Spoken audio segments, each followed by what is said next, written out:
Silchar news 24 এ আপনাদেরকে স্বাগতম জানাই। আজ হলো 18 আগস্ট মঙ্গলবার। আজকের কয়েকটি বিশেষ গুরুত্বপূর্ণ খবর নিয়ে আসলাম। আজকের প্রথম খবরটি হলো রাজ্যে সরকারি চাকরি সম্বন্ধে মুখ্যমন্ত্রী ডক্টর হিমন্ত বিশ্ব শর্মার বড় ঘোষণা। অসমে 2026 সনেতে নতুন করে কোনো সরকারি চাকরি প্রদান করা হবে না। চলিত বর্ষে সরকারি চাকরিয়ানদের শুধুমাত্র পদোন্নতি করা হবে এবং 2027 সনেতে রাজ্যে নতুন করে যুবক যুবতীদেরকে সরকারি চাকরি প্রদান করা হবে বলে ঘোষণা মুখ্যমন্ত্রী ডক্টর হিমন্ত বিশ্ব শর্মার।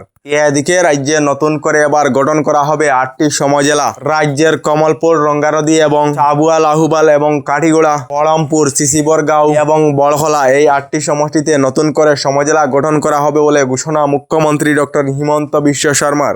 এদিকে এবার থেকে খিলঞ্জিয়ার বাহিরে কেহ জমিমাটি কেনাবেচা করতে পারবেন না। প্রথম অবস্থায় গোয়ালপাড়া, ধুবড়ী, বরপেটা এই 3 জেলায় প্রযোজ্য হবে এই নতুন আইন এবং ধীরে ধীরে রাজ্যের প্রতিটি জেলায় প্রযোজ্য হবে এই নতুন নিয়ম। খিলঞ্জিয়ার সুরক্ষার জন্য হিমন্ত সরকারের তরফ থেকে এই বৃহৎ সিদ্ধান্ত গ্রহণ করা হয়েছে বলে খবর এসেছে। এদিকে এনআরসিতে নাম না থাকা 11 লাখ লোকেদেরকে ছাড় দেবে নাকি সুপ্রিম কোর্ট। এনআরসিতে নাম না আসা সকলদেরকে রিজেকশন স্লিপ দিয়ে নতুন করে আবেদন করার সুযোগ দেওয়া হোক। 1600 কোটি টাকা খরচ করে এখনো পর্যন্ত রাজ্যে সম্পূর্ণ হয়েছে না এনআরসি। এনআরসিতে নাম থাকা 3 কোটি 11 লাখ লোকেদেরকে প্রদান করা হোক রাষ্ট্রীয় পরিচয়পত্র। এনআরসি কে নিয়ে সুপ্রিম কোর্টেতে আবেদন এআইইউডিএফ নেতা রফিকুল ইসলামের বলে খবর এসেছে।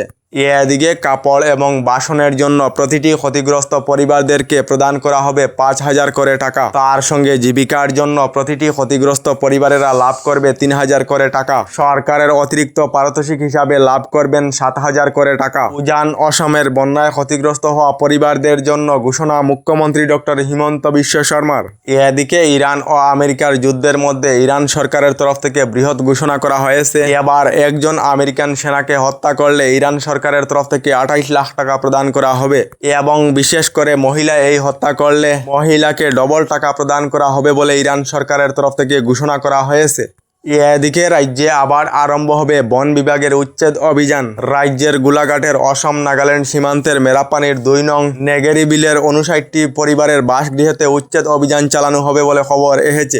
এদিকে কৃষি খণ্ডে নিয়োজিত হওয়া শিক্ষিত যুবক যুবতীদেরকে প্রদান করা হবে মুখ্যমন্ত্রীর কৃষক উৎসর্গ পুরস্কার। পুরস্কারেতে নগদ 1 লাখ টাকার সঙ্গে প্রদান করা হবে বিশেষ প্রকল্পের সুবিধা। 5 বছরেতে 10,000 শিক্ষিত যুব কৃষকদেরকে প্রদান করা হবে এই পুরস্কার এবং চলিত বর্ষে শিক্ষিত 1,000 যুব কৃষকদেরকে প্রদান করা হবে এই পুরস্কার বলে ঘোষণা মুখ্যমন্ত্রী ডক্টর হিমন্ত বিশ্ব শর্মার।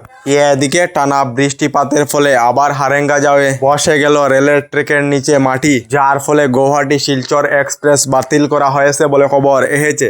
এদিকে অসমের লাখ লাখ মহিলাদের জন্য এসেছে একটি ভালো খবর। রাজ্যের যে সকল মহিলারা অসম সরকারের অরুণোদয় প্রকল্পে অন্তর্ভুক্ত রয়েছেন এই সকল মহিলাদের জন্য মুখ্যমন্ত্রী ডক্টর হিমন্ত বিশ্ব শর্মার বৃহৎ ঘোষণা। মুখ্যমন্ত্রী জানিয়েছেন এবার থেকে রাজ্যের প্রতিটি সমষ্টিতে অরুণোদয় প্রকল্পের একজন করে সহায়ক প্রদান করা হবে। ইতিমধ্যে রাজ্যের যোরহাট জেলার 4 বিধানসভা সমষ্টিতে অরুণোদয় প্রকল্পের 4 জন সহায়ককে নিয়োজিত করা হয়েছে। ধীরে ধীরে রাজ্যের প্রতিটি সমষ্টিতে অরুণোদয় প্রকল্পের একজন করে সহায়ক নিয়োজিত করা হবে। অরুণোদয় প্রকল্পে অন্তর্ভুক্ত থাকা মহিলাদের বিসঙ্গতি দেখা দিলে অরুণোদয় প্রকল্পের সহায়কের সঙ্গে যোগাযোগ করে অরুণোদয় প্রকল্পের বিসঙ্গতির কথা জানাতে পারবেন, অর্থাৎ নাম কর্তন হলে অথবা অ্যাকাউন্টে টাকা না আসলে অভিযোগ করতে পারবেন। এদিকে রেশনে চাল সরবরাহ নিয়ে কেন্দ্রের বড় পরিবর্তন। কেন্দ্রীয় সরকারের নির্দেশে জোর প্রস্তুতি রাজ্যে রাজ্যে। রেশনে চাল সরবরাহ নিয়ে এবার বড় পরিবর্তন নিয়ে আসতে চলেছে কেন্দ্রীয় সরকার। রেশনে বাঙ্গা চাল ব্যবহারে নিয়ম পরিবর্তন নিয়ে আসছে। ইথানল তৈরির জন্য বাঙ্গা চালের প্রয়োজন হয়, তাই রেশনে আর বাঙ্গা চাল সরবরাহ করা হবে না বলে কেন্দ্রীয় সরকার থেকে জানানো হয়েছে। আমাদের ডেইলি খবরগুলি ভালো লাগলে আমাদের ভিডিওতে লাইক দিয়ে চ্যানেলটিকে সাবস্ক্রাইব করে নেবেন।